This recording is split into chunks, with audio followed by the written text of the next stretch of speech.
Very good morning all of you. DSSB math series में आज हम फिर से एक पेपर करने जा रहे हैं। आज जो पेपर रहेगा वो PGT मैथ्स फीमेल रहेगा। इससे पहले हम PGT मैथ्स मेल कर चुके हैं, क्योंकि ये भी एक टीचिंग एग्ज़ाम है, तो फिर से आपको 20 क्वेश्चन मैथ्स के मिलने वाले हैं। आप बहुत अच्छे से इस वीडियो को देखना, एक एक क्वेश्चन बहुत अच्छे से समझना, और जैसे कि हमेशा की तरह मैं बोलता हूँ कि वीडियो को पॉज करके अटैम्प्ट ज़रूर करना और उसके बाद फिर रिज्यूम करना उनके सॉल्यूशंस के लिए। तो चलिए आज के पेपर स्टार्ट करते हैं। पहला क्वेश्चन इस पेपर का टाइम एंड डिस्टेंस पे था। बहुत अच्छा क्वेश्चन है, ध्यान से समझना। क्वेश्चन ने बताया ये था कि एक ट्रेन 60 किलोमीटर तो चलती है अपनी वास्तविक स्पीड से, अपनी नॉर्मल स्पीड से, और जब इस पॉइंट पर पहुंचती है वो, तो यहाँ से ना ट्रेन में कुछ खराबी आ जाती है और आगे की दूरी वो 66 सहित 2/3% स्पीड से चलती है। ऐसे फ्रैक्शन जब भी आए तो इनकी फ्रैक्शंस याद होनी चाहिए ऐसे परसेंटेज की, और वो फ्रैक्शन होती है 2/3। तो इसका मतलब होगा कि अगर जो 3 की स्पीड से चल रही थी अब तक इस दूरी को, तो अब वो 2 की स्पीड से चलेगी एक रेशियो में। मतलब अगर वो 3 यूनिट उसकी हम ओरिजिनल स्पीड मान लें, तो अब उसकी नई स्पीड होगी 2 यूनिट। अब देखो ये डिस्टेंस है, वो रिमेनिंग डिस्टेंस जिसको ट्रेन 3 की स्पीड से ना चलकर 2 की स्पीड से चल रही है। अब चाहे 3 की स्पीड से चले चाहे 2 की स्पीड से चले, चलना तो यही डिस्टेंस है। और इक्वल डिस्टेंस के केस में क्या होता है कि स्पीड और टाइम का इन्वर्स रेशियो बनता है, उल्टा रेशियो बनता है कि 2 यूनिट में पहुंच सकती थी अगर ओरिजिनल स्पीड से चलती, बट अभी वो पहुंचेगी 3 यूनिट में, क्योंकि वो एक नई स्पीड से चल रही है और इस प्रोसेस में वो लेट होगी 1 यूनिट से, जबकि पता है ऐसा रखा है कि वो लेट हुई है 40 मिनट से। तो टाइम की 1 यूनिट 40 मिनट है, तो टाइम की 2 यूनिट क्या होगी 80 मिनट। और 2 यूनिट हमने इसलिए निकाली है ताकि हम ये पता लगा सकें कि नॉर्मल टाइम ट्रेन को कितना लगता है रिमेनिंग डिस्टेंस कवर करने में, और वो लगते पूरे 80 मिनट। तो यहाँ लिख देते हैं कि ये दूरी भाई 80 मिनट में ख़त्म होती। कब होती है 80 मिनट से? 80 मिनट में जब नॉर्मल स्पीड से चलती। अब इसी में एक दूसरी कंडीशन ऐड कर दी उसने। इस ट्रैक को मैं दोबारा से बना रहा हूँ ताकि आप अच्छे से समझ सको कि 60 किलोमीटर ठीक चली थी। अब सेकंड कंडीशन ने बोला है कि भाई ये जो खराबी हुई थी ना इस पॉइंट पर, इस खराबी को और 30 किलोमीटर आगे कराओ, तो एक 30 किलोमीटर का हिस्सा और चलवा लेते हैं और इस खराबी को यहाँ कराते हैं। तो अब यहाँ खराबी होगी तो फिर से वही बात है कि वो ट्रेन चलेगी 2/3 स्पीड से, क्योंकि डिस्टेंस रिमेनिंग बराबर होगा, तो टाइम का रेशियो 3 और 2 बनेगा, और 1 यूनिट से फिर से लेट होगी। बस उस 1 यूनिट की वैल्यू अब दे रखी है 20 मिनट, कि 20 मिनट से ट्रेन लेट पहुंचती। तो फिर से हम 2 यूनिट टाइम निकाल रहे हैं ताकि ओरिजिनल टाइम आ जाए, वो होगा 40 मिनट। कि 30 किलोमीटर बाद अगर ख़राबी हुई होती तो ये रिमेनिंग डिस्टेंस नॉर्मल स्पीड से चलने पर कवर हो रहा होता 40 मिनट में। अब इतनी बात आपको समझ में आई होगी, मैं इसको मिटा देता हूँ, यहाँ से आगे समझना है। अब इनको कंपेयर करो, बस कुछ नहीं। ट्रैक तो दोनों एक ही है, बस अलग अलग बना रखे हैं हमने कि यहाँ से लेके यहाँ तक की दूरी नॉर्मल स्पीड से 80 मिनट में, मतलब ये दूरी 80 मिनट में, और ये भाई 40 मिनट में। तो इसका मतलब ये वाली दूरी भी तो 40 मिनट में कवर हुई होगी, और हमने निकालनी है स्पीड, नॉर्मल स्पीड। तो नॉर्मल स्पीड के लिए हमें नॉर्मल टाइम चाहिए, वो 40 मिनट है, और डिस्टेंस कितना है 30 किलोमीटर। स्पीड कैसे निकालते हैं हम? डिस्टेंस बाय टाइम, और अपने पास दोनों ही है। डिस्टेंस कितना है 30 किलोमीटर, टाइम कितना है 40 मिनट। अब देखो स्पीड अगर पूछी होती किलोमीटर पर आवर में, तो आंसर हो गया होता 3/4। मतलब स्पीड अगर पूछी होती किलोमीटर पर मिनट में तो आंसर होता 3/4, बट उसने पूछा किलोमीटर पर आवर में, तो इस टाइम को आवर्स में बदल दो। और 40 मिनट में कितने घंटे होते हैं? 40/60 घंटे। अब ये स्पीड आएगी किलोमीटर पर आवर में। इसको सॉल्व कर लो, 30/40 और 60 पलट कर चले जाना है ऊपर। 4 से घटा 15 बारी, और 15 है 45 किलोमीटर पर आवर। तो इस ट्रेन की नॉर्मल स्पीड होगी 45 किलोमीटर पर आवर। उतारो भाई इसको। क्वेश्चन नंबर 2 इस पेपर का था LCM HCF से। इसने बता ये रखा है कि जो दो नंबर्स का एलसीएम है वो इन्हीं दो नंबर्स के एचसीएफ का 667 टाइम्स है, 667 गुना है। और ये भी बता रखा है कि एलसीएम और एचसीएफ का जो सम है, जो योग है, वो 44756 है। एक काम करते हैं, एलसीएम तो आपको नज़र आ ही रहा होगा, एलसीएम की जगह हम क्या लिख सकते हैं, 667 एचसीएफ, और एचसीएफ की जगह एचसीएफ लिखा रहने दो। तो जब यहाँ से हम सॉल्व करेंगे तो ये बन गया 668 एचसीएफ, मतलब इतने में इतना जोड़ोगे 1 एचसीएफ जोड़ोगे तो ये बना 668 एचसीएफ इक्वल्स टू 44756।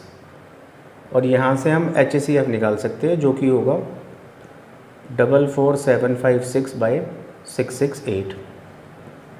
अब जब आप इसको सॉल्व करोगे तो आपको ये समझ में आ रहा होगा कि 8 सत्ते 56 होता है, कि मतलब कटेगा तो एक ऐसे नंबर से जिसका यूनिट डिजिट 7 होगा, या तो 7 से कटेगा, या 17 से कटेगा, या 27 से, या 37 से।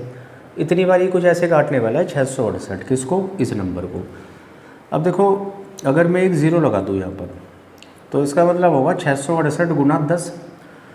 अब जैसे ये 10 गुना इतना है तो 20 गुना लगभग होगा 13,000 कुछ।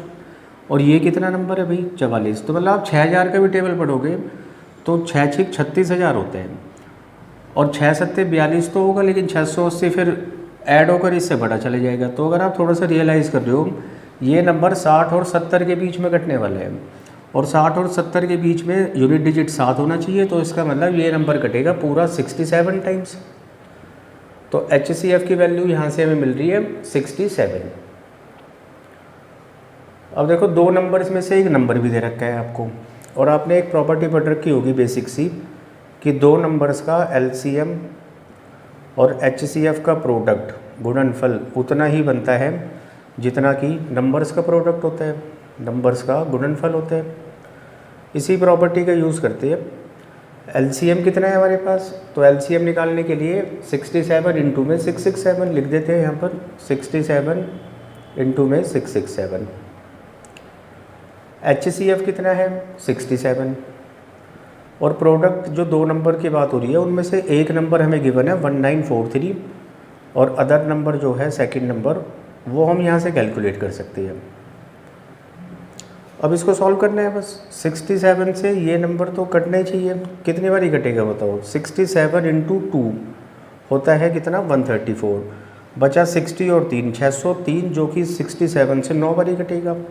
और 29 इस नंबर को तो नहीं काटेगा, बट इसको काटेगा। 29 दूनी 58, और बचा 29 दिए 87।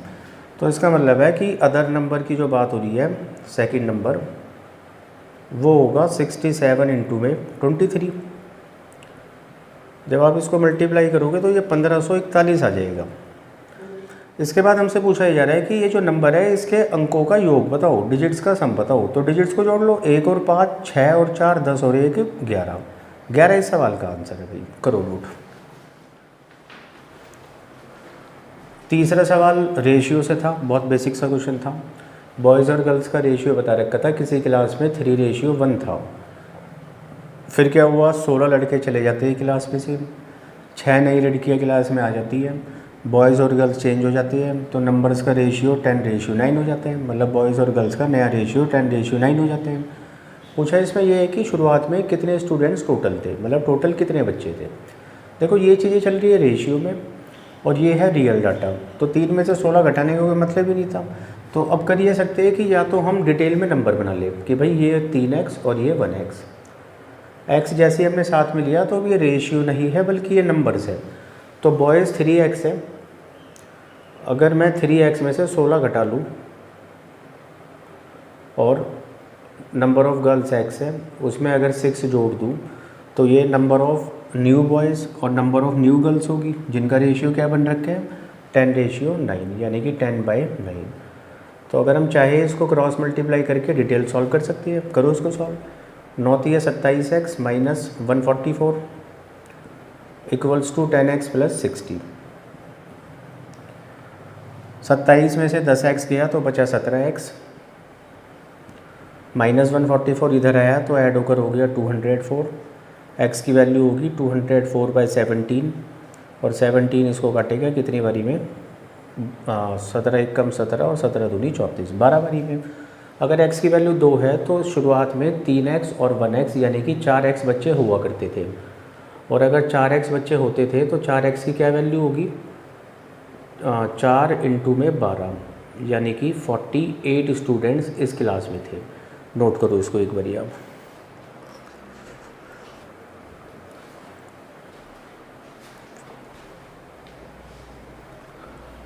दूसरा देखो, इस क्वेश्चन में हम क्या कर सकते थे कि थोड़ा ऑप्शन का यूज़ कर सकते थे, मतलब ऑप्शन से 2-4 सेकंड से ज़्यादा का क्वेश्चन नहीं था ये, समझो कैसे। अब देखो कि 3:1 का मतलब है कि स्टूडेंट्स होंगे 4 के रेशियो में यानी कि 4 यूनिट। तो एक तो ऐसा ऑप्शन आंसर होगा जो 4 से डिवाइड हो सके। अब देखो 4 से तो सारे नंबर डिवाइड हो रखे हैं, 56 भी 4 से डिवाइड होता है, 48 भी, 40 भी, 52 भी, तो यहाँ से तो नहीं बात बनी। तो अब दूसरी कंडीशन पे काम करो। एक बात ये सोचो, अब लड़के और लड़कियों को भूल जाओ और स्टूडेंट समझो कि मतलब 16 बच्चे क्लास में से चले गए, क्लास खाली होगी, फिर 6 नए बच्चे आ गए, तो इसका ना नुकसान जो हुआ अल्टीमेट वो 10 बच्चों का ही तो हुआ कि 16 बच्चे गए तो 6 बच्चे तो वापस भी आ गए, तो नुकसान कितने का हुआ, 10 का। तो इसका मतलब ये हुआ कि अगर मैं जिस ऑप्शन को टैली कराना चाह रहा हूँ उसमें से मुझे 10 घटाना होगा, दूसरी कंडीशन में 10 बच्चे कम हो गए, और 10 घटाने के बाद एक ऐसा नंबर बनना चाहिए जो 10 और 1 19 यूनिट से कट सके। तो बस आप चेक कर लो कि 19 का कौन सा मल्टीपल बनेगा इनमें से 10 घटाने के बाद। तो देखो 56 में से 10 गया तो बनता है 46, और ये 19 का मल्टीपल नहीं होता। 48 में से 10 गया तो बचता है 38, ये 19 का मल्टीपल होता है, 19 दूनी 38। तो और ऑप्शंस को देखते हैं, 40 में से 10 गया 30, नहीं होता 19 का कोई ऑप्शन मतलब मल्टीपल। 52 में से 10 गया 42, ये भी 19 का मल्टीपल नहीं है। तो बस बात खत्म होगी, सिर्फ ये अकेला मल्टीपल 19 का था, तो इसीलिए आंसर होगा 48। उम्मीद है भाई ये चीज़ समझ में आई होगी, और ये समझना बहुत इंपॉर्टेंट भी है। पेपर का अगला क्वेश्चन 4th मेंसुरेशन पर बेस्ड है। बताइए रखा है कि एक इक्विलेटरल ट्रायंगल है। इक्विलेटरल ट्रायंगल होता है जिसकी तीनों साइड्स बराबर होती है। इस इक्विलेटरल ट्रायंगल के अंदर एक सर्कल बनाया जा रहा है, और इस सर्कल के अंदर फिर से एक स्क्वायर बनाया जा रहा है। तो हमें ये बताना है कि ये जो स्क्वायर बने इसका एरिया क्या होगा। और देखो स्क्वायर का जो एरिया होता है, एरिया ऑफ स्क्वायर, वो क्या होता है कि जो भी स्क्वायर की साइड होगी उसका बस स्क्वायर करना होता है, एरिया आ जाते हैं। लेकिन स्क्वायर की साइड तो नहीं है अपने पास, और स्क्वायर की साइड निकलेगी तो वो सर्कल की हेल्प से निकलेगी। लेकिन सर्कल डिपेंड कर रहा है किस पर, इक्विलेटरल पर, क्योंकि सर्कल की भी रेडियस नहीं है अपने पास। तो यहाँ से 2 केस समझो छोटे छोटे। केस 1 में पढ़ना है आपको सर्कल इन इक्विलेटरल। जब भी सर्कल होगा इक्विलेटरल ट्रायंगल में तो उस सर्कल की जो रेडियस होगी, देखो मतलब ये हुआ इक्विलेटरल, और इस इक्विलेटरल में ये सर्कल है, तो इस सर्कल की जो ये रेडियस होगी, ये रेडियस होगी a/2√3। और a का मतलब यहाँ पर क्या होगा, ट्रायंगल की साइड। इक्विलेटरल है, तीनों साइड बराबर है, तो तीनों साइड a है। तो उसी का यूज़ करते हुए आप बताओ कि साइड a ही दे रखी है अभी भी, तो ये जो सर्कल है इस सर्कल की रेडियस कितनी हुई, a/2√3। अब समझो केस नंबर 2, उसको मिटा देते हैं। केस 2 में क्या होगा कि square in a circle, square in a circle, कि एक सर्कल में अगर जो होगा स्क्वायर, तो इस बात को समझो आप कि ये जो अगर मैं लाइन खींचूँ यहाँ पर, ये लाइन एक तो स्क्वायर का डायगोनल होगी, विकर्ण होगी, और स्क्वायर का विकर्ण का निकालने का तरीका होता है √2 इंटू में साइड। मतलब ये लाइन डायगोनल होगी जैसे स्क्वायर के लिए, तो ये साथ के साथ डायमीटर होगी सर्कल के लिए, और सर्कल का जो डायमीटर होता है वो दुगना होता है रेडियस का, यानी कि 2 इंटू में r। और आर हमने अभी निकाली है, कितनी है, a/2√3। तो अब यहाँ से हम स्क्वायर की साइड निकाल सकते हैं कि जो साइड ऑफ स्क्वायर बनी √2 यहाँ आ जाएगा, तो a/√6।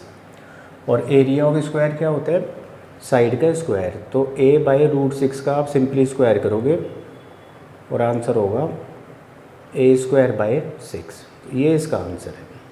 करो उसको नोट। इस पेपर का question number 5 time and work पर है। क्वेश्चन ने बताया ए किसी काम को 30 दिनों में कर सकते हैं, और ऐसी कोई इन्फॉर्मेशन नहीं है कौन कितने दिन में कर सकता है। तो टोटल वर्क अगर हमें एज्यूम करना है तो हम 30 ले सकते हैं, कि मान लेते हैं कि भाई यहाँ पर टोटल वर्क 30 है, और अगर 30 काम को ए 30 दिनों में करता है तो एक दिन का काम ए का 1 हो गया, और एक दिन का काम एफिशिएंसी होती है यानी कि कार्यक्षमता। अब बोला है कि ए जो है वो 4 दिनों तक तो अकेले काम करता है। अब क्योंकि ए की क्षमता 1 है तो 4 दिनों में भाई वो करेगा 4 काम, और जो बाकी का बचा हुआ काम उसने किया है ना, कितना काम बचा, 26, तो वो ए के साथ बी भी था काम पर, मतलब दोनों ने करा है रिमेनिंग वर्क। और ऐसा बताया कि टोटल काम 20 दिनों में पूरा हुआ है, 20 में से 4 दिन तक तो ए ने ही काम किया था, तो इसका मतलब ये रिमेनिंग काम 16 दिन में हुआ है। अगर मैं इसको 16 से डिवाइड कर रहा हूँ तो हमें पता चलेगा ए और बी का 1 दिन का काम। और जैसे कि मैंने आपको बताया था 1 दिन का काम होती है कार्यक्षमता, तो ए और बी की कार्यक्षमता कितनी होगी बताओ, 26/16 का मतलब होगा 13/8। अब बोले कि अगर ये पूरा काम शुरुआत से ही दोनों लोग मिलकर करते तो कितने दिन लगते, मतलब 30 काम अगर दोनों से कराते हैं तो दोनों की क्षमता 13/8, और 13/8 का 8 ऊपर पलट कर चला गया, यानी 240/13। और इसको सॉल्व करोगे 13 एकम 13 बचा 110, 13 अट्ठे 104, यानी कि 18 सहित 6/3 दिन लगते। करो भाई इसको नोट। क्वेश्चन नंबर 6 बहुत आसान क्वेश्चन है, प्रॉफिट एंड लॉस से। इसमें बता रखा है एक आदमी कोई सामान खरीदता है और 20% डिस्काउंट पर खरीदता है मार्क प्राइस पर। तो मार्क प्राइस से शुरुआत करते हैं, मान लेते हैं कि मार्क प्राइस है 100 रुपये, और क्योंकि 20% डिस्काउंट मिला है तो 100 ऐसा नंबर है उसका 20% 20 होगा। 20 अगर हम घटा ले तो इसका मतलब जिस आदमी ने ये सामान खरीदा है वो 80 में खरीदा है, और ख़रीद के इसने आगे बेच दिया, यानी कि सेलिंग प्राइस। और जिस रेट पर बेचा है वो मार्क प्राइस से 8% ज़्यादा है, मतलब मार्क प्राइस पर 8% का प्रॉफिट का मतलब क्या हुआ कि इसका 8% निकाल कर इसमें जोड़ना होगा, और 100 का 8% हुआ 8, यानी कि सामान को बेचा गया 108 में। अब ये पूछा है कि उसको कितना प्रॉफिट हुआ, तो भाई उसने 80 में ख़रीदा 108 में बेचा है, तो प्रॉफिट हुआ 28 रुपये का। और प्रॉफिट परसेंट अगर पूछा है तो इसका मतलब 28 का प्रॉफिट है सीपी यानी 80 पर, और परसेंट का मतलब होता है 100 पर कितना। तो अब इसको कैलकुलेट करोगे 20 पंजे 100, 20 चौक 80, और 7 गुना 5 35% को उसको प्रॉफिट हुआ होगा। तारो भाई इसको भी। अगला क्वेश्चन सिंप्लीफिकेशन का है, और बोर्ड मास का सिंपली यूज़ करना आना चाहिए आपको। बोर्ड मास में क्या होता है कि ब्रैकेट ऑफ, उसके बाद डिवीज़न, मल्टीप्लिकेशन, एडिशन और सब्ट्रैक्शन। तो ब्रैकेट से सॉल्व कर लो। इसका एलसीएम भाई 6 बनेगा, और 3 + 2 यानी कि 5/6। तो इस ब्रैकेट को हटा के हम लिख सकते हैं 5/6। अब देखो 6 24 को 4 बारी काटता है, बट ये 0.4 बारी कटेगा। 0.4 की मल्टीप्लाई 5 में करोगे तो वो 2.0 बनेगा, और 2.0 का मतलब सिंपली 2 ही होता है, तो इस पूरे की जगह 2 लिखो। अब 2 से डिवाइड करने का मतलब होगा कि 2 यहाँ ले आते हैं, डेसिमल हटाओगे 300 हो गया, 2 से 2 कट गया, और 4 से ये भी कट ही रहे नंबर। 4 से घटाइए 31 बारी, और 4 से घटाइए 75 बारी। तो कुल मिला के अभी तक ये कैलकुलेशन बनी 31/75। उधर से देखो इक्वल है 1 + k के, तो 1 + k का 1 इधर ले आते हैं, -1 हो गया, और उधर बचा सिंपली k। तो इसका मतलब ये पूरा एक्सप्रेशन इक्वल्स टू हो गया k के। अब ध्यान से समझना, बच्चे को क्या लगता है कि भाई ऑफ का मतलब तो मल्टीप्लाई होता है, और मल्टीप्लाई लिखते ही बस ये पूरा पार्ट सेम है ही, इसको काट के 1 बना दो। ऐसा मत कर देना, ये बहुत बड़ी गलती होगी। क्योंकि ऑफ का मतलब सिर्फ मल्टीप्लाई लगाना नहीं होता, ऑफ का मतलब ये भी होता है कि मल्टीप्लाई तो लगाए हम, लेकिन उस पार्ट को पहले सॉल्व करना है। तो पहले सॉल्व जो करना है ऑफ वाले पार्ट को, तो या तो उसको मल्टीप्लाई करो, नहीं भी करना तो बस एक ब्रैकेट ले लो और यहाँ से समझ जाना कि भाई ये वैल्यूज़ एक साथ हैं। दूसरी बात, 0.75 को क्या लिख सकते हैं हम, 3/4। डेसिमल हटाओगे नीचे 100 और कट के क्या बनेगा, ये 3/4। अच्छा, डिवाइड हटाना है तो मल्टीप्लाई लगाओ और साथ अगला नंबर रेसिप्रोकल, तो 3/4 का हो गया 4/3। यहाँ डिवाइड की जगह मल्टीप्लाई लिखोगे तो अब ये पूरा ब्रैकेट रेसिप्रोकल होगा। 3/4 की जगह हो गया 4/3 और 5/6 की जगह हो गया 6/5। अब बेशक ब्रैकेट रख सकते हो, 2/3 कैंसिल, 4/3 कैंसिल, बचा कितना 6/5 बटे में 5/6। तो भाई 6 गुना 6 कितना हो गया 36/25 माइनस 31/75 माइनस 1। तो उसको सॉल्व कर लो, के की वैल्यू आ जाएगी, एलसीएम 75 होगा। 25 तिये 75 यानी 36 तिये 108 माइनस 31 माइनस 75। तो आंसर होगा 2/75। ये इस सवाल का आंसर है, करो उसको नोट। अगला क्वेश्चन नंबर 8 में देखो, ब्रैकेट पहले सॉल्व करते हैं, फिर से सिंप्लीफिकेशन का क्वेश्चन है। इस ब्रैकेट ने बनाया भाई 2/5, इधर लिख रहे हैं 2/5। ऑफ का मतलब मल्टीप्लाई होता है, मल्टीप्लाई करोगे तो बना 4/5। डिवाइड की जगह मल्टीप्लाई लिखोगे, रेसिप्रोकल होगा 5/4। 4 से 4 कट गया, उधर 9 से 9 कट गया और 5 से ये 25 5 बारी कटा। तो डिनोमिनेटर ने बनाया 1/5, लिख रहा हूँ मैं यहाँ पर, इस पूरे डिनोमिनेटर ने बनाया 1/5। अब ऊपर वाला पार्ट सॉल्व करते हैं। तो देखो, ऑफ का मतलब होता है मल्टीप्लाई और ये वैल्यू एक साथ होगी, इधर ऑफ का मतलब मल्टीप्लाई, ये वैल्यू एक साथ होगी। इस ऑफ की जगह मल्टीप्लाई लिखते हैं, इस ऑफ की जगह मल्टीप्लाई। तो बस आप इसको सॉल्व कर लो। ये कितना बनेगा ये ब्रैकेट, भाई देखो 3 गुना 3 9 से 9 कट गया, बचा 4/5। और अगर ये ब्रैकेट 4/5 बना रहे तो इसको मैं डिवाइड की जगह मल्टीप्लाई लिख के 5/4 लिख सकता हूँ। 4 से 4 कैंसिल हो गया। अब ये पार्ट कितना बना, 10/27, 10/27। इसको सॉल्व करो। अब जैसे इसको अगर मैं मल्टीप्लाई लिखूँ तो ये पूरा ब्रैकेट रेसिप्रोकल हो जाएगा, 3/5 की जगह 5/3 और 9/25 की जगह 25/9। और अब ब्रैकेट हटा लो और इसको सॉल्व कर लो। तो देखो, ये 9 से 9 कटा, 25 से 25 कटा, 3 से 3 कटा और बचा कितना 10/3। तो ये हो गया 10/3। अब देखो, एलसीएम लोगे तो 27 बनेगा और 3 गुना 9 होता है यानी 90 और 10 100। और जब इसको डिवाइड करोगे 1/5 से तो ये पलटकर 5/1 हो जाएगा, यानी कि इसको सॉल्व करने पर बना 500/27। और जब इसको सॉल्व करोगे तो ये कितना होगा, 27 से कम 27, बचा कितना 230 और 27 अट्ठे होता है 216, बचा 14/27। तो आंसर होगा 18 सहित 14/27। करो भाई नोट। भाई अगला क्वेश्चन 9th है, कंपाउंड इंटरेस्ट का है। बहुत ध्यान से समझना कि क्या अप्रोच पेपर में लेनी चाहिए।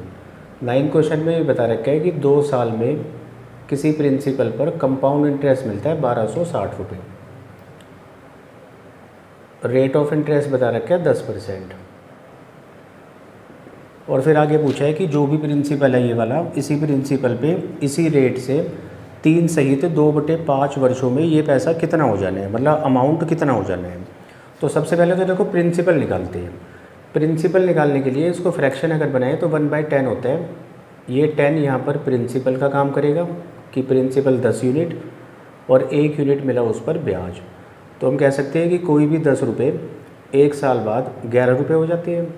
अमाउंट का मतलब बेसिकली क्या होता है कि प्रिंसिपल प्लस इंटरेस्ट, तो 10 और 1 अमाउंट हो गया 11। अच्छा, कंपाउंड इंटरेस्ट में हर साल एक जैसा रेशियो बनता है, दूसरे साल का रेशियो भी 10 और 11 रहा होगा। तो 2 साल में हमने रेशियो बनाया, तो कंबाइन करते हैं इसको कि भाई कोई भी 100 रुपये 121 रुपये बन जाएंगे। और 121 इसलिए बन रहे हैं क्योंकि 21 रुपये का 2 साल में ब्याज मिल रहा होगा, जबकि 2 साल का ब्याज हमें बता रखा है कि 21 नहीं है 1260 है। ये कितने टाइम से, देखो इसका मतलब है कि अगर 21 यूनिट 1260 के बराबर है तो हम 1 यूनिट निकाल सकते हैं। 1 यूनिट होगी 1260/21 यानी कि 60, और प्रिंसिपल है अपना 100 यूनिट। तो 100 यूनिट्स की वैल्यू कितनी होगी, 100 इंटू में 60 यानी कि 6000। तो प्रिंसिपल तो आ गया अपना 6000। एक बार इतना नोट करो।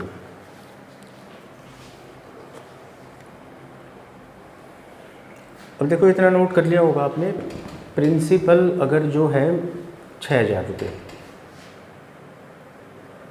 तो अब इसने एक और क्वेश्चन बना दिया कि भाई इस प्रिंसिपल पर 10% रेट ऑफ इंटरेस्ट से बताओ कि 3 साल, मतलब 3 सहित 2/5 साल में ये पैसा कितना बन जाएगा, मतलब ये अमाउंट कितना बन जाएगा। अब अमाउंट का जो मतलब होता है वो क्या होता है कि प्रिंसिपल में ना इंटरेस्ट जोड़ना होता है, तो हमें इंटरेस्ट निकालना है मतलब मेनली। अब इंटरेस्ट का मतलब होगा कि पहले साल तो पूरा का पूरा 10% ब्याज दिया होगा, दूसरे साल भी 10%, तीसरे साल भी 10%, क्योंकि 3 साल तक तो ये पूरा पैसा यूज़ किया है। 10% पर एनम का मतलब 1 साल में 10% देना है। जो 1 साल पैसा यूज़ करेगा वो 10% देगा, अगले साल भी 10, तीसरे साल भी 10, लेकिन चौथे साल कितना देगा, चौथा साल तो उसने यूज़ करा है सिर्फ इतना हिस्सा, तो हम रेट ऑफ इंटरेस्ट का भी इतना ही हिस्सा देंगे ब्याज, जो कि होगा 4%। अब मेन बात ये है कि हम 4 साल का एक तरीके से हमें कंपाउंड इंटरेस्ट निकालने हैं। भाई देखो 10% 3 साल में 33.1% बनता है, ये याद होना चाहिए। और जिसको नहीं है याद तो उसके लिए एक स्टेप और बढ़ गया, वैसे कर सकते हैं वो कि 10 से 11 का रेशियो बनता चल रहा था प्रिंसिपल और अमाउंट का, दूसरे साल भी यही बनेगा, तीसरे साल भी यही बनेगा। तो यानी कि कोई भी 1000 रुपये 11 का क्यूब होता है 1331, कि 1331 रुपये बन जाएंगे। तो ब्याज मिल रहा है 331, लेकिन ये 331 ब्याज है 100 पर, और रेट ऑफ इंटरेस्ट का मतलब होता है परसेंट का मतलब 100, तो 100 पर कितना 33.1%। तो इसलिए मैंने लिखा है कि यहाँ तक तो हमने कैलकुलेट कर लिया 33.1%। अब हमें कैलकुलेट करना है कि लास्ट टाइम कंबाइन करना है 33.1% को और 4% को, और 2 इंटरेस्ट को, मतलब 2 केसेस को, अगर 2 साल का केस है या 2 बारी हम ब्याज देते हैं तो उसको कंबाइन करने का तरीका भी सीख रखा है हमने, x + y + xy/100। तो क्योंकि x का मतलब तो हुआ 33.1 से, y का मतलब हुआ 4 से, और दोनों को इंटू करोगे तो कितना होगा, ये होगा 4 और 4 × 12 और 4 × 12 और 1 मतलब 1324 बटे में 100। डेसिमल यहाँ था, 100 यहाँ ले आएगा, 100 भी हटा दो, तो ये कुल बना कितना 33 और 4 37, 38.424%, जिसको हम राउंड ऑफ करके थोड़ी देर के लिए 38.5% चला लेते हैं। तो अब समझो, इधर प्रिंसिपल है 6000 और 6000 का हम 38.5% अगर निकालेंगे तो ये कितना होगा, 6000 इंटू में 385/1000, 100 और 100 के साथ डेसिमल वाला एक 0, तो ये बना भाई कितना 6 × 30 और 1 5 यानी कि 2310। और अगर इसमें प्रिंसिपल में जोड़ूंगा तो ये बन गया 8310। हालांकि ये थोड़ा सा ज़्यादा होगा क्योंकि हमने राउंड ऑफ किया था तो ज़्यादा किया था। 8310 से देख लो कौन सा छोटा ऑप्शन है, तो बिल्कुल इसके क्लोज एक ऑप्शन है 8305, यही इस क्वेश्चन का आंसर है। करो भाई नोट इसको। रखा है कि एक बच्चे को ये एक्सप्रेशन दिया सॉल्व करने के लिए, उस बच्चे ने एक्सप्रेशन को सॉल्व किया बट उसका आंसर आया 0.25, लेकिन 0.25 बता रखे कि आंसर उसका गलत था। ये आंसर तो उसका सही वो होगा जो आप सॉल्व करोगे, और फिर जो वो आंसर आपका आएगा तो उन्हीं का डिफरेंस पूछा है। तो मतलब सबसे पहले इस एक्सप्रेशन को बहुत सही से सॉल्व करना होगा। सॉल्व करना बिल्कुल आसान है। देखो बस एक चीज़ ध्यान रखना कि ये डेसिमल का जो खेल है ना, इसको ख़त्म करने के लिए क्या करना होता है कि ऊपर नीचे नंबर ऑफ़ प्लेसेस को सेम बनाओ डेसिमल के बाद। जैसे डेसिमल के बाद ना सिर्फ नंबर ऑफ़ प्लेसेस गिनो, 1 2 3 4 5 6 7, ऊपर 7 है, नीचे 1 2 3 4 5 6, नीचे 6 है, तो कहीं भी एक प्लेस बढ़ा दो और नीचे भी होगी अब 7 प्लेस। और जैसे ही ये नंबर ऑफ प्लेसेस सेम हो जाती है तो डेसिमल का काम ख़त्म हो जाता है, ये सारे डेसिमल आप हटा सकते हो। उसी तरीके से यहाँ भी देखो, नंबर ऑफ प्लेसेस डेसिमल के बाद 1 2 3 4 5 6 7 8 9 10, ऊपर 10 है, नीचे 1 2 3 4 5 6 7 8 9 10, नीचे भी 10 है। तो इसका मतलब यहाँ तो डेसिमल का कोई रोल ही नहीं है, इसको भी हटाओ डेसिमल को। उसके बाद आगे सॉल्व कर दो, इधर मल्टीप्लाई की जगह डिवाइड लिखोगे तो ये पूरा रेसिप्रोकल हो जाएगा, मतलब ये कुछ इस तरीके से बनेगा 16 × 25 अपॉन 4 × 325 इंटू में 50। अच्छा, डिवाइड की जगह मल्टीप्लाई, तो ये चीज़ ऊपर जाकर बनेगी 8512 इंटू में 625 इंटू में 39 डिवाइडेड बाय 1216 इंटू 105 इंटू में 2। अब बाकी इसको सॉल्व कर दो, जैसे 25 से कटा नंबर 2 बारी, 4 से नंबर 4 बारी कटा, उसके बाद ये 1216 से सीधा कट जाना चाहिए, मतलब 6 और 2, इसका मतलब कि ये कितनी बारी में कटेगा, 7 बारी में नंबर कटेगा। और वैसे भी देखो 12 7 84, 8400 के आसपास है ये नंबर। और काटो नंबर, ये नंबर 13 से 3 बारी कटेगा और 13 से ये नंबर कटेगा 13 दूनी 26 और 5 25 बारी। 25 से ये नंबर 25 बारी कट गया, 2 से ये नंबर 2 बारी कटा, 2 से 2 कटा, और 7 से ये नंबर कटेगा कितनी बारी, 7 एकम 7 और 15 बारी। 3 से कटा 5 बारी, 5 से कटा 5 बारी। इस पूरे एक्सप्रेशन को सॉल्व करने में सही आंसर 5 था, बच्चे का आंसर 0.25 था और दोनों के बीच जो अंतर था वो 4.75 था। तो 4.75 इसका आंसर होगा, फटाफट से नोट करो उसको।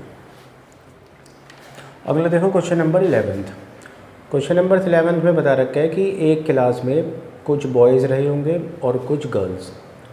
बॉयज़ का तो भाई 1/4 हिस्सा और गर्ल्स का 3/8 हिस्सा वो हिस्सा है जिन्होंने एक गेम में पार्टिसिपेट किया है।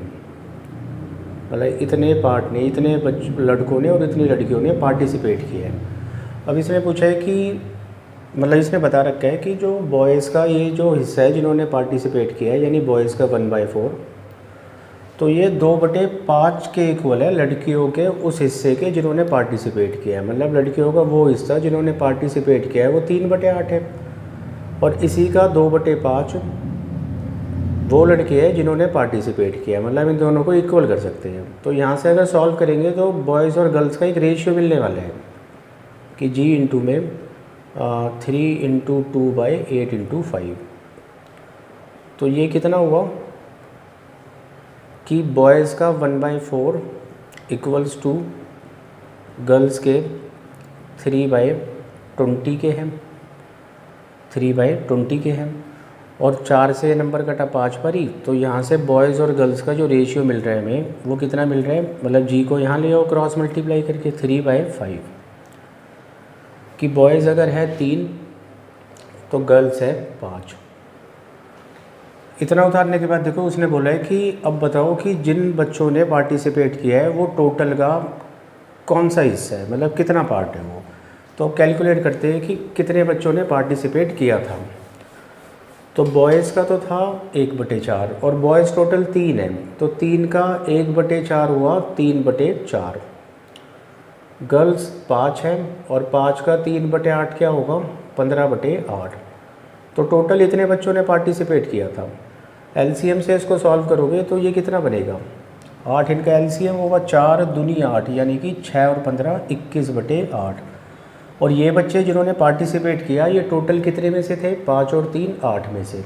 तो यानी 21/8 बच्चों ने पार्टिसिपेट जो किया था वो 8 बच्चों में से किया था। ये 8 पलट कर चले जाना है यहाँ, तो आंसर होगा 21/64। उतार लो भाई इसको भी। भाई इसके बाद अगला क्वेश्चन नंबर है 12th, और 12th क्वेश्चन में बता ये रखा है कि जो ए की इनकम है वो बी की इनकम का 60% है।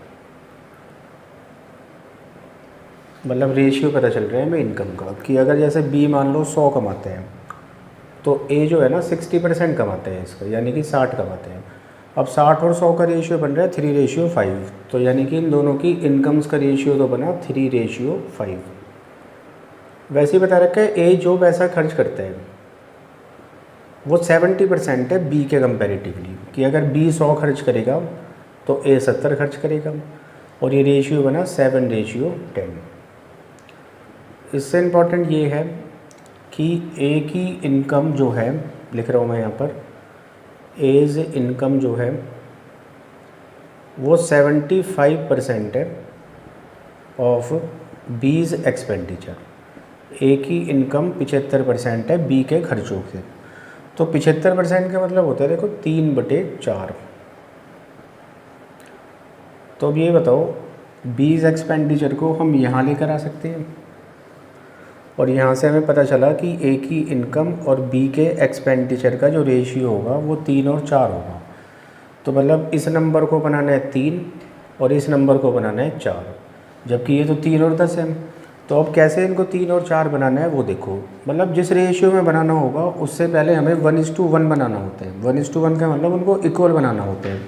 तो इन नंबर्स को इक्वल कब बना सकते हैं बताओ? जब मैं इधर 10 से मल्टीप्लाई करूँ और इधर 3 से, तब ये नंबर दोनों जगह 30 और 30 हो जाएंगे। उसके बाद 1:1 बन चुके हैं। अब ये नंबर 1:1 से बनाना है 3:4, मतलब इसको 3 बनाना है तो 3 से मल्टीप्लाई और करो, और इसको 4 बनाना है तो 4 से मल्टीप्लाई करो। अब हमें यहाँ मल्टीप्लाई करना पड़ रहा है 10 × 3 से, और यहाँ करना पड़ रहा है 3 × 4 से। दोनों में 3 कॉमन है, काट दो। कुल मिलाकर इस नंबर को हमें करना है 3 से मल्टीप्लाई, 10 से मल्टीप्लाई, और इसको करना है 4 से। एक बारी करके देखते हैं। 3 × 10 30 होता है, और 10 × 4 40 होता है। तो बन गया 3:4 का रेशियो। बस अब ये ध्यान रखना कि रेशियो जो इनकम का एक साथ चल रहा है। अगर ए की इनकम छेड़ी 10 गुना करी तो बी की इनकम भी 10 गुना करनी होगी। अगर बी के खर्च को 4 से गुना किया तो ए के खर्च को भी 4 से गुना करना होगा। और अब लास्ट में इन्होंने पूछा है कि दोनों की सेविंग्स का क्या रेशियो होगा। सेविंग्स का मतलब होता है कि इनकम में से एक्सपेंडिचर घटाना होता है, इनकम माइनस एक्सपेंडिचर। तो ए कितना कमाता है भाई? 3 × 10 30, और खर्च कितना करता है? 4 × 7 28, और 30 में से 28 गया तो कितना बचा? 2। बी कितना कमाता है? 50, और बी खर्च कितना करता है? 40, तो बचा कितना? 10, और 2 और 10 का रेशियो बनेगा 1:5। तो इनकी सेविंग्स का जो रेशियो होगा वो 1:5 होगा। करो इसको नोट। अगला क्वेश्चन 13 है। इस 13 क्वेश्चन में बता रखे है कि 4 तो है कॉन्जिक्यूटिव ऑड नंबर्स, मतलब 4 क्रमिक विषम संख्या है, और 4 है कॉन्जिक्यूटिव इवन नंबर्स, मतलब कि 4 क्रमिक सम संख्या है। भाई कॉन्जिक्यूटिव का मतलब होता है लगातार नंबर चलना। कॉन्जिक्यूटिव ऑड का मतलब क्या होगा? देखो, जैसे मान लो 5 के बाद कॉन्जिक्यूटिव नंबर पूछा जाए तो वो 7 होगा, क्योंकि 5 के बाद होना भी अगला नंबर चाहिए और होना भी ऑड चाहिए। तो 5 के बाद तो अगला नंबर 7 ही ऑड होते हैं। 7 के बाद 9 हो गया, 9 के बाद 11 हो गया। तो ये चीज़ ध्यान रखना, कॉन्जिक्यूटिव ऑड नंबर्स हो या फिर कॉन्जिक्यूटिव इवन, जैसे 2 4 6 8, इनके बीच का अंतर हमेशा 2 होता है। तो अगर मैं ऐसे 4 नंबर बनाने की कोशिश करूँ तो पहला नंबर मैं मान सकता हूँ x, अगला नंबर मान सकता हूँ x+2 क्योंकि 2 के अंतर पर होता है, फिर x+4 और फिर x+6। ऐसे 4 नंबर हो सकते हैं कि y 2 के अंतर पर y+2, फिर 2 के अंतर पर y+4 और फिर y+6। अब बता रखा है कि इन सभी का सम इक्वल्स टू है 396 के। तो इसको एक बार कैलकुलेट करते हैं, शायद x+y यहाँ से मिलने वाले हैं। इसको जोड़ोगे तो 4x + 12 बन रहे हैं, और वैसे ही x की जगह बस y चेंज हो जाना है, यहाँ पर 4y + 12 बनेगा। और क्योंकि ये इक्वल्स टू 396 के हैं, यहाँ से 4x + 4y को एक साथ लिखोगे तो 4 कॉमन भी चला जाएगा, बचेगा x+y। और इसके अलावा 12 और 12 24 उधर जाकर माइनस होगा तो बचा 372। तो यानी कि x+y = हो गया 372/4 के, और ये बनेगा आपका 93। इसने और भी बता रखा है कि सबसे छोटा ऑड नंबर जो है वो सबसे छोटे इवन नंबर से 39 कम है, जिसकी हमें कोई ज़रूरत नहीं है, क्योंकि हमसे जो पूछा जा रहा है उस पार्ट का आंसर इसके थ्रू आ जाएगा। इसने हमसे ये पूछा है कि भाई सबसे बड़े ऑड नंबर और सबसे बड़े इवन नंबर को जोड़ कर बताओ कितना बनेगा। तो देखो, क्योंकि x + 6 को जब y + 6 में जोड़ोगे तो ये x + y + 12 बनेगा।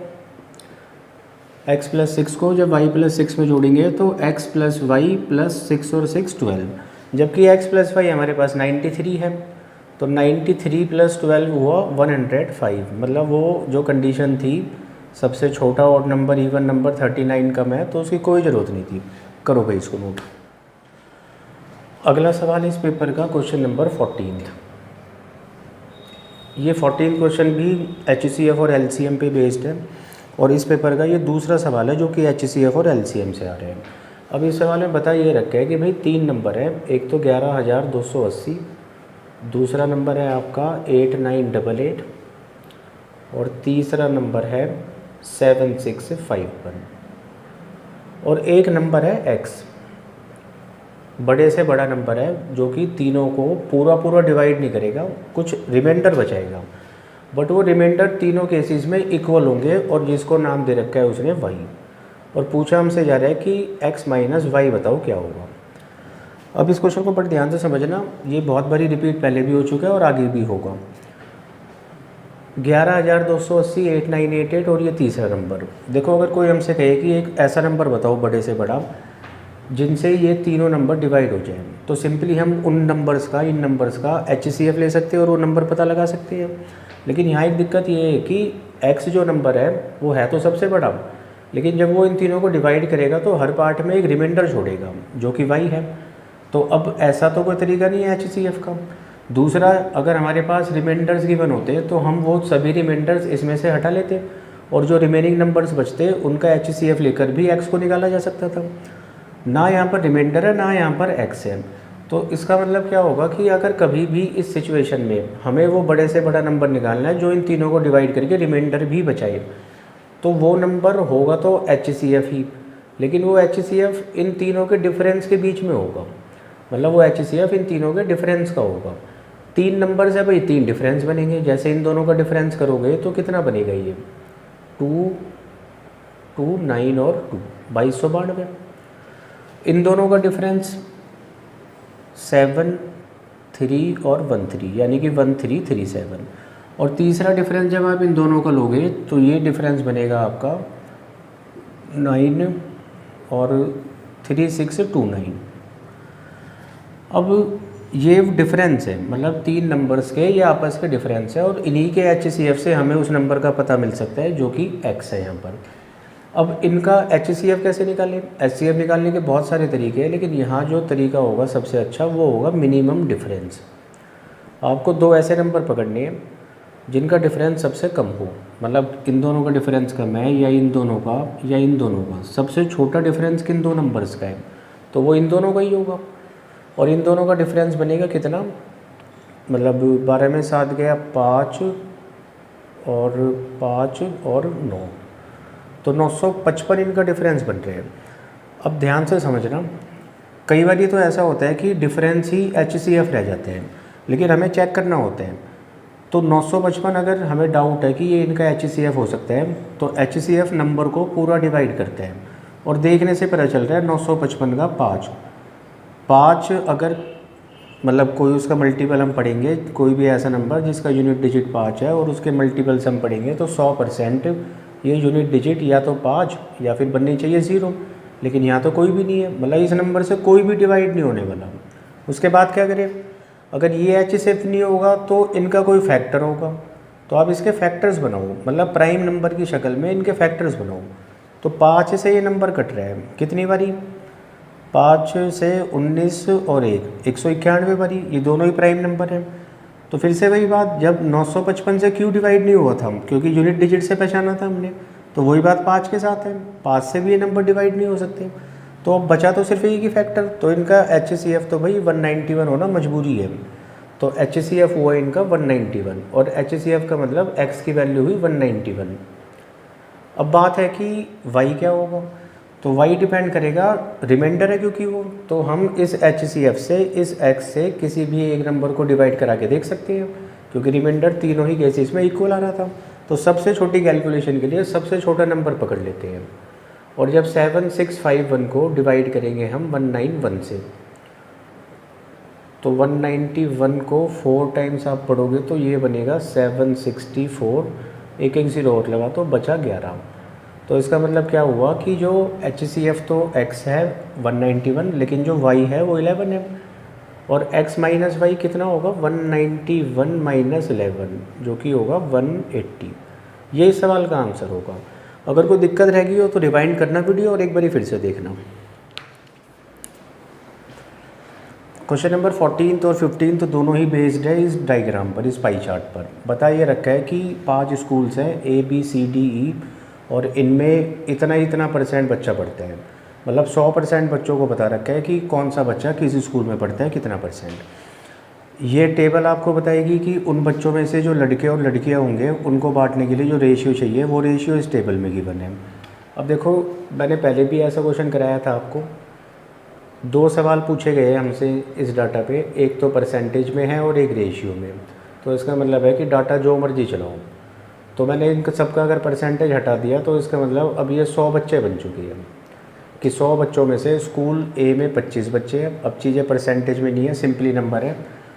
स्कूल A में 25 बच्चे हैं इन्हीं 100 में से, E में 20, D में 15, C में 10 और B में 30। अब देखो, जैसे स्कूल A में 25 बच्चे हैं, तो यहाँ से बता रखा है कि स्कूल A में जो 25 बच्चे हैं उनका रेशियो क्या है। अब ये रेशियो जो मतलब इन दोनों को अगर हम जोड़ें 14 और 11 तो ये बनाता है 25। मतलब इस रेशियो के हिसाब से भी यही मतलब है कि स्कूल A में 25 बच्चे होने चाहिए और स्कूल A में 25 ही है। तो इसका मतलब ये एक तरीके से अब हो गया सही डाटा, एक्चुअल डाटा, ये रेशियो नहीं है कि स्कूल A में लड़के 14 और लड़कियाँ 11। ऐसे आप B में देखो, B में भाई 7 और 8 मिलकर बनाते हैं 15 बच्चे। इस रेशियो के हिसाब से B स्कूल में 15 बच्चे होने चाहिए, जबकि इस डाटा के हिसाब से स्कूल B में 30 बच्चे हैं। इस 15 को 30 बनाना है तो डबल कर दो, और डबल करने का मतलब है 7 का डबल हो गया 14 और 8 का डबल हो गया 16। ऐसे आप देखोगे स्कूल C में 9 और 11 20 बच्चे बन रहे हैं इस टेबल के हिसाब से, बट एक्चुअली में C में बच्चे हैं 10। तो अगर हम चल रहे हैं इसके हिसाब से, इस डाटा के हिसाब से, तो 20 को 10 बनाने के लिए तो हाफ़ करना होगा।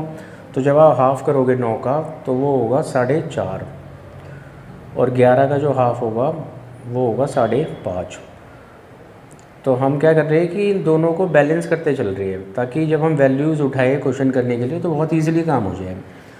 स्कूल D में भाई 3 लड़के 2 लड़कियां, यानी कि टोटल 5 बच्चे होने चाहिए इस टेबल के हिसाब से। हालांकि बच्चे हैं 15, यानी कि 5 को 3 गुना करना होगा, और 3 का 3 गुना हो गया 9, और 2 का 3 गुना हो गया 6। तो वो 15 में से 9 लड़के हैं, 6 लड़कियां हैं। अब लास्ट बचा E में देखो 7 और 9 16, जबकि टोटल नंबर ऑफ स्टूडेंट्स जो E में है वो 20 है। अब यहाँ सीधा मल्टीपल नहीं मिल रहा, तो आप इसको वैसे चला लो कि भाई 16 यूनिट की वैल्यू दे रखी है हमें 20, तो 1 यूनिट की वैल्यू होगी 20/16, और 20/16 का मतलब होगा 5/4। अगर 1 यूनिट 5/4 है तो बताओ लड़कों की 7 यूनिट कितनी होगी, मतलब 7 गुना 5/4, यानी हम इसको लिख सकते हैं 35/4। तो मैं इसको 35/4 लिख रहा हूँ बॉयज़ को, और गर्ल्स कितनी होगी 9 यूनिट है, तो 9 यूनिट का मतलब होगा 9 गुना में 5/4, यानी कि 45/4 लड़कियाँ हैं। अब ये रेशियो हमने बैलेंस किया हुआ है। अब इस पर जो भी पूछा जा रहा है वो हम ईजिली आंसर कर सकते हैं। तो देखते हैं पहले क्वेश्चन में क्या पूछे। इस पे जो बेस्ड है क्वेश्चन नंबर 15, उसमें पूछा ये गया है कि स्कूल B, C और D, मतलब स्कूल B, C और D में जो लड़कियों की कुल संख्या है, कितनी संख्या है पहले बताओ। 16 और 6 22 और 5.5, यानी कि 27.5। तो स्कूल B, C और D में जो लड़कियों की संख्या है वो टोटल बच्चों का कितना परसेंट है, और टोटल बच्चे तो देखो पूरे 100 ही है, तो यानी कि 27.5/100% के लिए 100। तो इस सवाल का हो गया 27.5% आंसर।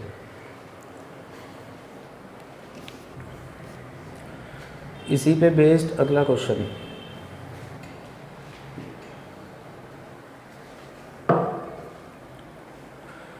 अगला क्वेश्चन इस पे पूछा गया है क्वेश्चन नंबर 16। और 16 क्वेश्चन में रेशियो बताना है। एक तो बताना है कि number of boys in school A and D.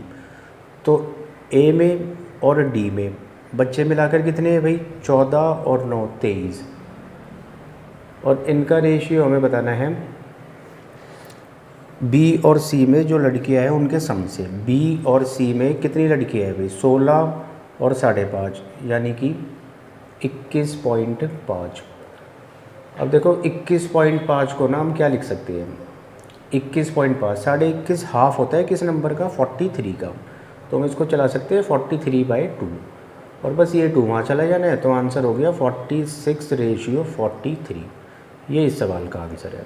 करो उसको भी नोट भी। क्वेश्चन नंबर 17 और 18 बेस्ड है ग्राफ पर। और ग्राफ में बताइए रखा है कि कंपनी ए और कंपनी बी के टर्नओवर्स कितने थे 2012 से 2017 तक। कंपनी ए के टर्नओवर को ब्लू लाइन बता रही है और कंपनी बी के टर्नओवर को ऑरेंज लाइन बता रही है।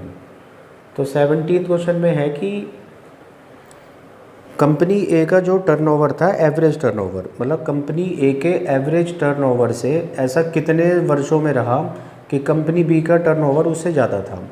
मतलब कंपनी बी का टर्नओवर कितने वर्षों में कंपनी ए के एवरेज टर्नओवर से ज़्यादा था, ये सवाल पूछना चाह रहे हैं। तो हमें निकालना होगा कंपनी ए का पहले एवरेज, मतलब एवरेज टर्नओवर ऑफ कंपनी ए। तो भाई जितने भी ये ईयर्स दे रखे हैं सब में देखो कि टर्नओवर कितना कितना है कंपनी ए का।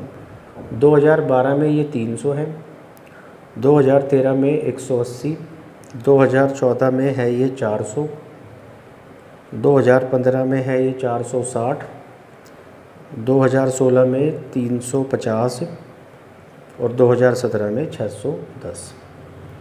तो इनका सम करो divided by number of terms यानी कि 6।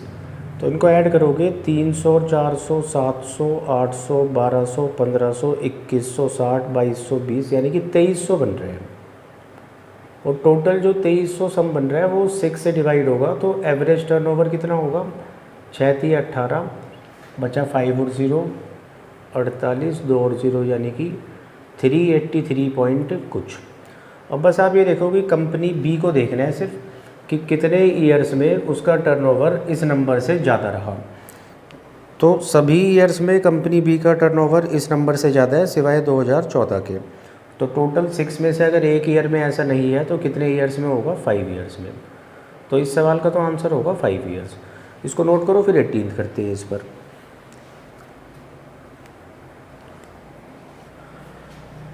क्वेश्चन नंबर 18 पर आ जाओ।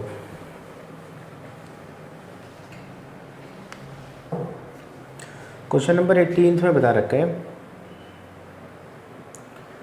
मतलब 18 में पूछा ये है कि कंपनी ए का टोटल टर्नओवर 2012, 14 और 17 में मिलाकर कितना परसेंट कम था कंपनी बी के टर्नओवर से। और कंपनी बी का टर्नओवर देखना है हमें 2013, 2015 और 2016 में। तो बताओ भाई कंपनी ए का जो इन ईयर्स में टर्नओवर है वो कितना कितना है।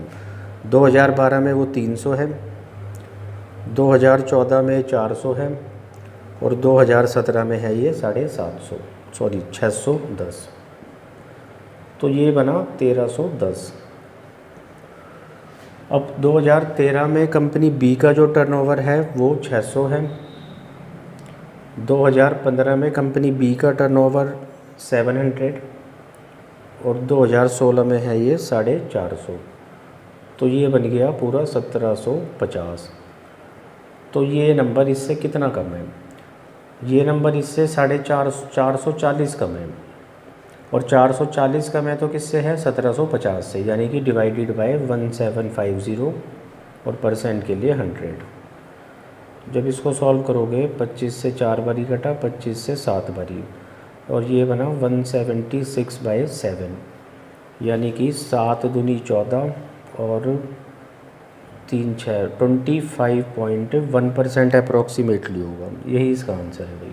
करो इसको भी नोट। इसके बाद क्वेश्चन नंबर 19 और 20 दोनों ही बेस्ड है बार ग्राफ पर। और बार ग्राफ में बताया ये रखा है कि दो इंस्टीट्यूट से, इंस्टीट्यूट जो ए है वो तो रिप्रेजेंटेड है ब्लू कलर से, और जो बी है वो ऑरेंज से। और नंबर ऑफ स्टूडेंट्स बता रखे कितने बच्चों ने किस इंस्टीट्यूट में वोकेशनल कोर्सेज़ के लिए एडमिशन लिया। अब देखो पहला क्वेश्चन इस पर बेस्ड है कि हमें डिफरेंस बताना है एवरेज नंबर ऑफ स्टूडेंट्स का जिन्होंने इंस्टीट्यूट ए में 2012 और 14 में एडमिशन लिया। तो इंस्टीट्यूट ए मतलब ब्लू, और ब्लू वाले बच्चे 2014 में तो है, मतलब 2012 में तो है 160 और 2014 में है 150। तो इनका एवरेज निकालने हैं, तो इनका एवरेज होगा 310/2 यानी कि 155। उधर से 2013, 15 और 16 में इंस्टीट्यूट बी वाले बच्चों का एवरेज निकालना है। तो 2013 में है 360 बच्चे इंस्टीट्यूट बी में, 2015 में ये बच्चे 240 हैं, और 2016 में ये बच्चे 300 हैं। तो भाई यहाँ पर 3 टर्म्स है तो इसलिए 3 से डिवाइड करेंगे, तो इसको जोड़ोगे तो ये बना 900, और 900/3 हो गया 300। तो इनका डिफरेंस पूछा है, तो इनका डिफरेंस बना 145। यही सवाल का आंसर है, नोट करो इसको। अगला क्वेश्चन नंबर 20 इसी बार ग्राफ पर।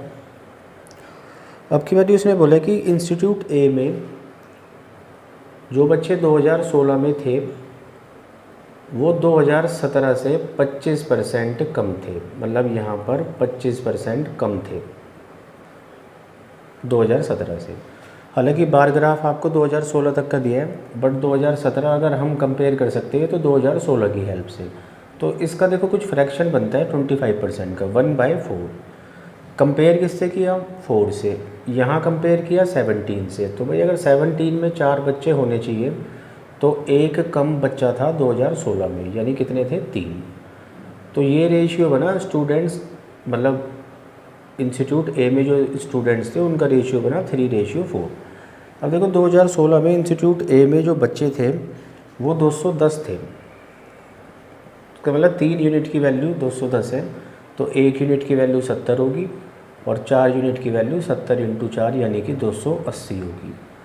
तो बस पूछा ये है कि ये 2017 में ये जो बच्चे 280 है ये 2016 में इंस्टीट्यूट बी से कितने कम है, और 2016 में इंस्टीट्यूट बी में 300 बच्चे हैं, तो 300 से ये बच्चे कम हैं 20। तो इस सवाल का आंसर होगा 20। करो इसको नोट। तो यहाँ ये पेपर ख़त्म होता है, और पीजीटी मैथ्स के मेल फीमेल दोनों ही हमारे ओवर हो चुके हैं।